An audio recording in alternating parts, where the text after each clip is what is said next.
ಏನಪ್ಪಾ ದೋಸ್ತ ಇವತ್ತಿನ ಸ್ಪೆಷಲ್ ಏನು? ದೋಸ್ತ ಇವತ್ತಿನ ಸ್ಪೆಷಲ್ ತಲೆ ಮಾಂಸ ನೋಡ್ದವ್ರ ಬಾಗ್ ನೀರೇ ಬರ್ಬೇಕು.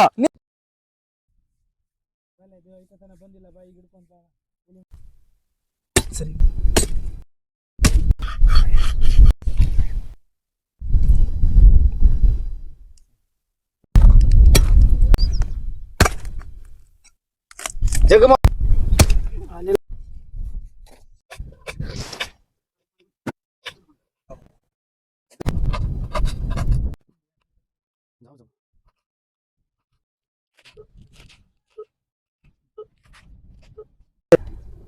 ಗುಂಟೂರು ಮೆಣಸಿನಕಾಯಿ, ಟೊಮಾಟೊ ಹಣ್ಣು, ಪುದೀನ, ತಲೆ ಮಾಂಸ, ಅಡಿಗೆ ಮೆಣಸಿನ ಖಾರ, ಪುಡಿ ಉಪ್ಪು, ಕೊತ್ತಂಬರಿ,